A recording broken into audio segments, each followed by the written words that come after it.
my sweet daisy, since the day I knew you, I've been crazy, just to thinking of you, are the lady, like every girl would like to be. Oh, my sweet... Alô, queridos amigos, aqui Dudu França de volta com Cantando Histórias. Hoje eu vou contar a história do Memphis, como eu vinha prometendo. Bom, vamos começar. Nos 2 capítulos anteriores, eu falei do Colt 45, que foi realmente muito marcante nas nossas vidas, foi o começo, mas as coisas vão mudando. O Colt 45 nunca deixou de existir dentro de nós. Ele evoluiu, um grupo mais profissional e voando mais alto, o Memphis. Na fase de transição entre o Colt 45 e o Memphis, eu me afastei por alguns meses porque eu tinha um difícil vestibular pela frente, na Escola Politécnica da Universidade de São Paulo. Eu estudei que nem louco para poder entrar na escola, enquanto eu aguardava os resultados do exame pelo jornal, e eu passei, diga-se de passagem. Eu fui direto para Itanhaém, onde nos encontrávamos todos os verões para nos divertirmos e ensaiar, só que agora com a nova banda Memphis. A formação inicial é eu cantando e tocando flauta transversa, o Marcão na guitarra base, o Chilo na guitarra solo, Nescau no contrabaixo, Calia nos teclados e Nicoli na bateria.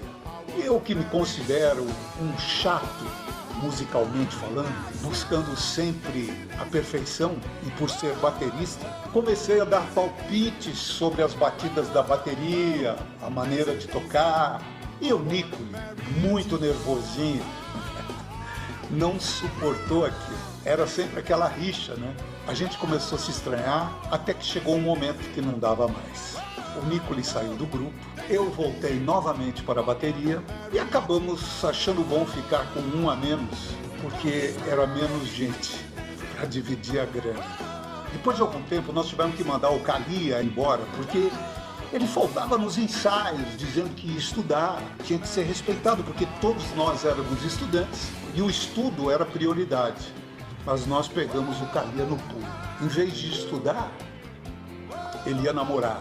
Falta gravíssima, segundo as nossas regras. Expulsamo-lo. As nossas regras tinham que ser rígidas nesse ponto. Ensaiar era muito importante. Com a saída do Calia, ficamos sem tecladista. Isso fazia muita falta. Procuramos e não encontramos nenhum que se encaixasse. Então, o Marcão assumiu a posição de tecladista. E o problema estava resolvido. O Nescau, nosso contrabaixista, tinha um irmão mais novo, o Otavinho. A gente chamava ele também de Todd, porque era irmão do Nescau. Ele cantava muito bem, era compositor e tocava vários instrumentos musicais. Ele não resistiu ao nosso convite e nós o roubamos da banda Mako Shark, onde o Nescau já havia tocado. O Otávio, um pouco mais tarde, se tornou famoso usando o pseudônimo de Pete Dunaway. Ele teve uma carreira brilhante de produtor artístico da Som Livre, da Globo, e diretor musical da Rede Globo. Foi responsável por grandes produções da Som Livre, entre elas o Guilherme Arantes, nosso querido Guilherme Arantes. Com essa formação, eu, Chilo, Marcão, Nescau e Otávio, o grupo estava muito harmonioso e com um ótimo vocal. Eu e o Otávio nos dividíamos nos vocais e fomos em frente. Nessa época nós conhecemos um cara que mexia com gravação de cassetes. Ele vendia cassetes com músicas que estavam em sucesso. Ele era um cara que já tinha uma certa experiência em gravação. Ele conhecia muitas músicas e se tornou amigo e fã do Memphis. Esse cara era o Cesare Benvenuti. Com ele nós fizemos as primeiras gravações num gravador Akai 4000 DS. Eu tenho um aqui. E essa gravação foi no próprio estúdio de ensaio, na casa do Chilo, e nós gravamos ali um arranjo novo, feito por nós, da música Help, dos Beatles. Oh, I need somebody. Oh, not just anybody. You know I need someone. O Cesare levou, ele tinha muito contato na noite paulista, e ele levou essa gravação na casa mais badalada de São Paulo naquela época, que era o Tom Tom Matute, como se fosse um disco importado.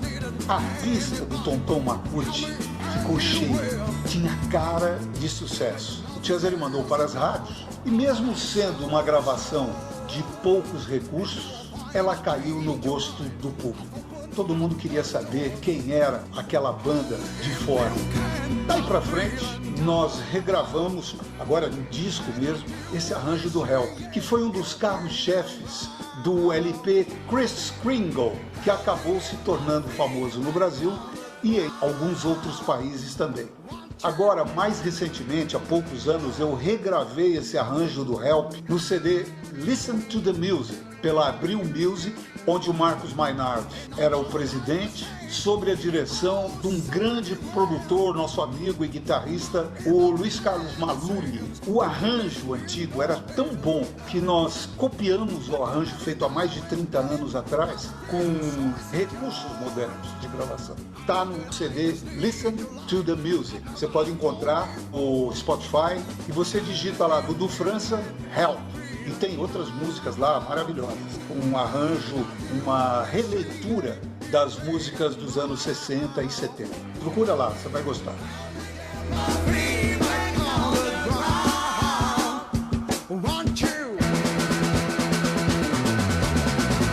Ao mesmo tempo também, vários outros artistas brasileiros gravaram com nomes estrangeiros. Por exemplo, Fábio Júnior gravou como Mark Davis e Uncle Jack, se não me engano. O Hélio Costa Manso, ele gravou como Steve McLean. O Gessé, saudoso Gessé, foi o Tony Stevens. O Ivanildo de Souza virou Michael Sullivan. Thomas Stanley virou Terry Winter. Eu virei americano com os nomes de Dave D. Robinson e Joe Bridges. O Carlão era o Dave McLean. O Carlão, ele era guitarrista dos Botões, um conjunto que foi bem famoso também. O meu amigo Carlinhos, Carlos Alberto de Souza, junto com o Ralph, com as Harmony Cats. O Carlinhos foi o Paul Denver, daquela música Rain and Memories. I confuse the rain with memories. O Ralph, da dupla Christian e Ralph, que trabalhava com a gente, ele foi o Don Elliott. Nós fizemos um LP em que eu era o David Robinson, ele era o Don Elliott. Tínhamos vários nomes. Fizemos um LP chamado Tunnel of Love, Túnel do Amor.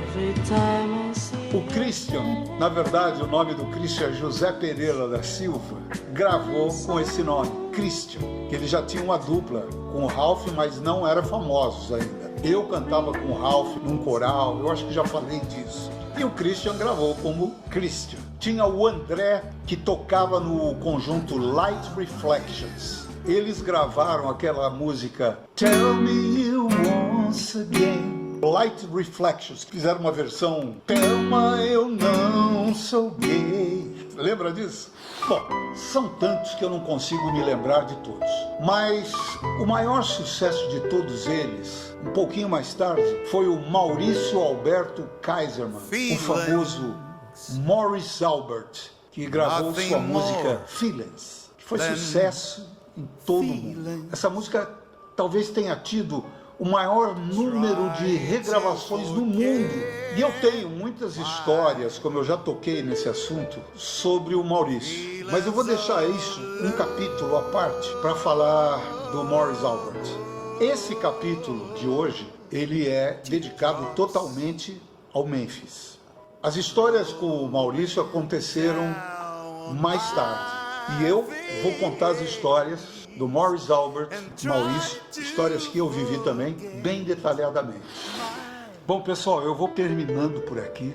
E na próxima, eu vou continuar a história do Memphis, vou falar das várias formações do Memphis, Gel Fernandes, Vander Tafo, o Tavinho, que eu já falei, que é o Pete Dunaway, o Nescau, Carlinhos. Grande beijo, grande abraço a todo mundo. Tchau, tchau. I wish I've never met you, girl. You'll never come again. Whoa, feeling.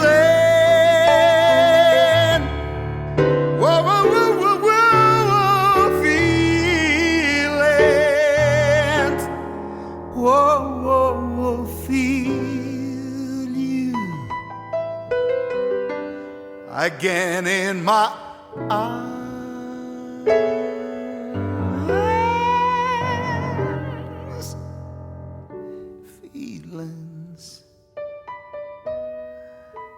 Feelings like I've never lost you, and feelings like I'll never have you again in my arms.